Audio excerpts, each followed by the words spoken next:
Lord இயேசு கிறிஸ்துவ நாமத்துக்கு ஸ்தோத்திரம் உண்டாவதாக.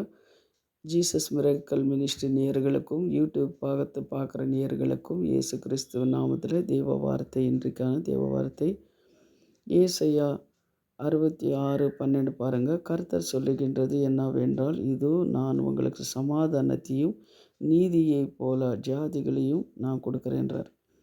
சமாதானம் இந்த உலகத்தில் நம்ம பார்க்கும்போது சமாதானம் இல்லாமல் நிறைய பேர் வாழ்ந்து கொண்டு இருக்கிறாங்க. சமாதானம்ன்றதே தெரியாது அவங்களுக்கு.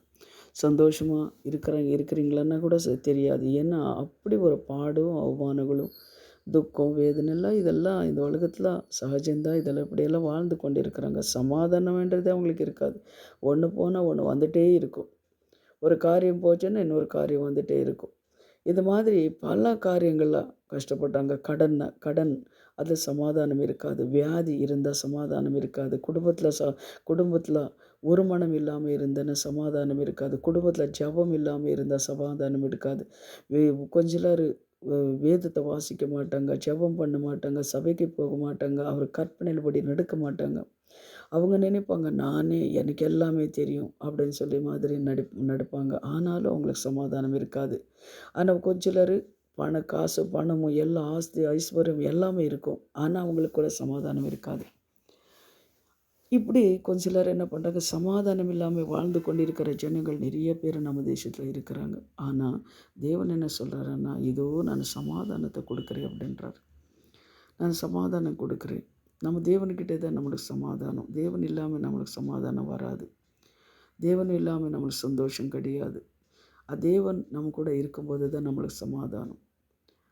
அவர் பேரே நீங்கள் ஏசாயா 9:6 நீங்கள் படித்து பாருங்கள். ஏசாயா 9:6 நீங்கள் படித்து பாருங்கள். அதில் அவர் என்ன சொல்லியிருக்கிறாருன்னா, நானே சமாதான பிரபு, சமாதானக்காரனர்.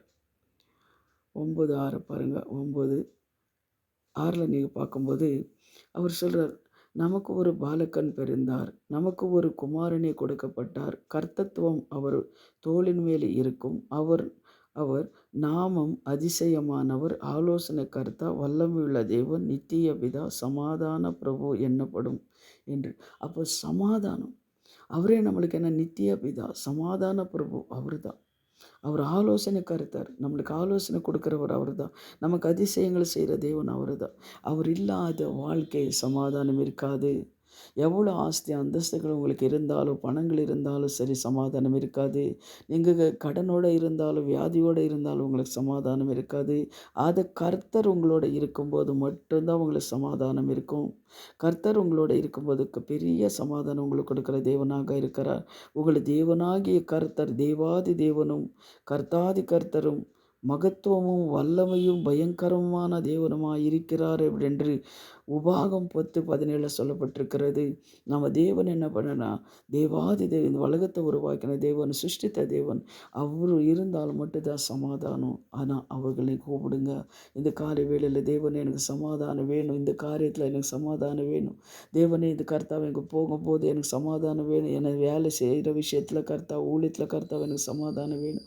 ஒவ்வொரு காரியங்களும் நீங்கள் கேட்டு பாருங்கள். அவர் உங்களுக்கு சமாதானம் கொடுக்குற தேவனாக இருக்கிறார். இப்போ நம்ம ஜெபிக்கலாம். எங்களை அதிகமாக நேசிக்கிற பரலோக பிதாவே, சர்வ வல்லமுள்ள தேவாதி தேவனே, நீர் கொடுத்த இந்த வார்த்தைக்காக தேவனுக்கு நன்றி சுவாமி. அப்பா, நீ சமாதான கர்த்தனை ஸ்தோத்திர சுவாமி. ஒவ்வொருத்தருக்கு நீ சமாதானத்தை, சந்தோஷத்தை கொடுத்து ஒவ்வொருத்தர் நீர் ஆசீர்வதிங்கப்பா. இந்த உலகத்தில் வாழ்நாள் முழுவதும் தேவனுக்காக சமாதானத்தோடு வாழணும் சுவாமி. அவங்க செய்கிற வேலைகளை சமாதானம் வேண்டும் ஆண்டவரே. அவங்க போகத்தையும் வரத்தையும் கர்த்தா அவங்களை ஆசீர்வாதத்தை பாதுகாத்து கொள்ளுங்க கர்த்தா. எது காரியங்களுக்காக ஜெபிக்கிறாங்களோ, யார் இந்த வார்த்தைகளை கேட்குறாங்களோ சுவாமி, அவங்களுக்கு ஒவ்வொருத்தருக்கும் சமாதான சந்தோஷத்தை கொடுத்து நீர் ஆசீர்வதிங்க. இயேசுவின் நாமத்தில் ஜெபிக்கிறோம் பிதாவே. ஆமென், ஆமென்.